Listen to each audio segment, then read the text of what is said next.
नमस्कार। आज हम एक बहुत ही दिलचस्प कानूनी मामले की पड़ताल करने वाले हैं जो सुप्रीम कोर्ट तक पहुंच गया है।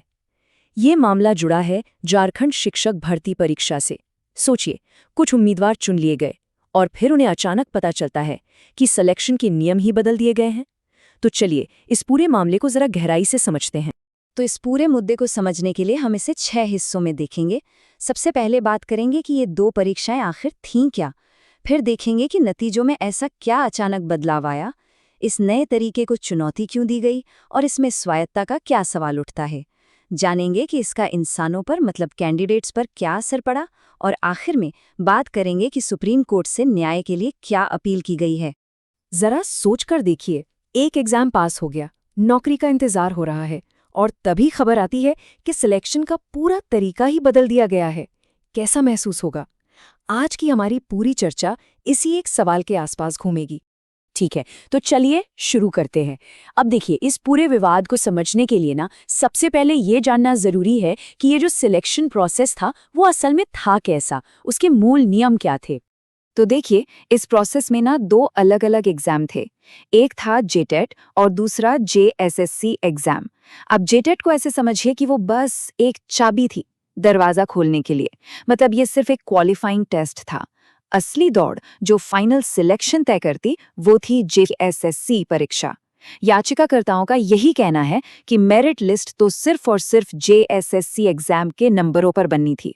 और इस बात को और भी मजबूती इस चीज से मिलती है कि एप्लीकेशन फॉर्म में कैंडिडेट से उनका जेटेट स्कोर पूछा ही नहीं गया था।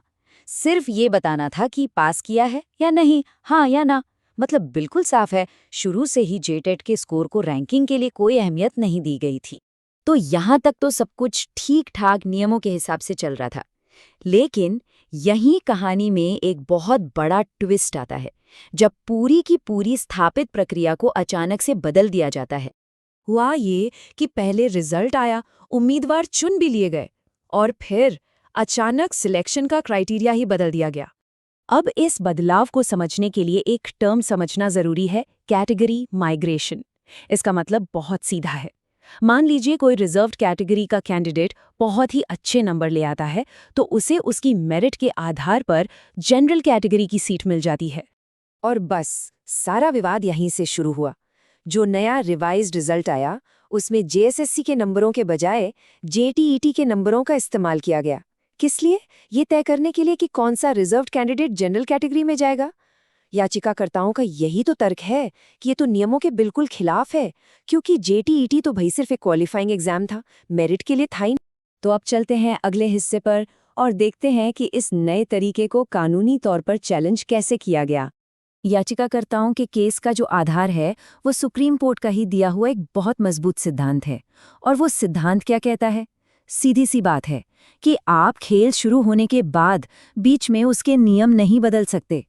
तो याचिकाकर्ताओं के मुख्य तर्क क्या हैं? 4 बड़े पॉइंट्स हैं। पहला, कि जेटीईटी सिर्फ क्वालिफाई करने के लिए है, मेरिट के लिए नहीं। दूसरा, सिलेक्शन ओरिजिनल विज्ञापन के हिसाब से ही होना चाहिए। तीसरा, आप 2 बिल्कुल अलग-अलग एग्जाम को इस तरह मिला नहीं सकते। और चौथा, और ये बहुत अहम है, कि जेएसएससी एग्जाम में किसी को कैटेगरी माइग्रेशन से सिर्फ इसलिए नहीं रोका जा सकता क्योंकि उसने जेटीईटी में आरक्षण का फायदा लिया था। ये असंवैधानिक है। अब ये मामला सिर्फ नियमों को तोड़ने तक ही नहीं रह जाता। बात इससे कई आगे संवैधानिक अधिकारों और संस्थाओं की आज़ादी तक पहुंच जाती है। याचिका में एक बहुत ही संगीन आरोप लगाया गया है। ये कहा गया है कि जेएसएससी यानी झारखंड स्टाफ सिलेक्शन कमीशन, जो कि एक ऑटोनमस यानी स्वतंत्र बॉडी है, उसे राज्य के शिक्षा विभाग ने रिजल्ट बदलने के लिए मजबूर किया। ये तो सीधे सीधे उस कमीशन की आज़ादी पर ही एक बड़ा सवाल खड़ा कर देता है। कहा जा रहा है कि ये एक्शन मनमाना है और ये संविधान के 2 जरूरी आर्टिकल्स, आर्टिकल 14 और आर्टिकल 16 का उल्लंघन है। ये वो आर्टिकल्स हैं जो समानता के अधिकार और सरकारी नौकरियों में बराबरी के मौके की गारंटी देते हैं। याचिकाकर्ताओं के मुताबिक ये तो रूल ऑफ लॉ यानी कानून के राज के एकदम खिलाफ है।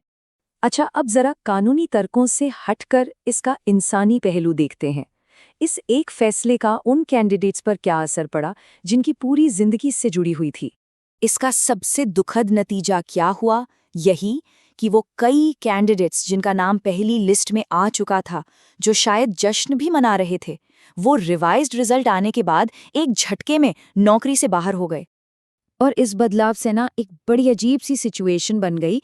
हुआ ये कि कुछ रिजर्व्ड कैटेगरीज का cut off score general category के कट ऑफ से भी ज्यादा चला गया।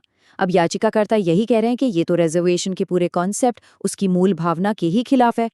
तो अब सवाल उठता है कि ये याचिकाकर्ता आखिर देश की सबसे बड़ी अदालत सुप्रीम कोर्ट से क्या चाहते हैं? उनकी मांगे क्या-क्या हैं? उनकी 4 मुख्य मांगे हैं, या कहें तो प्रार्थनाएं हैं।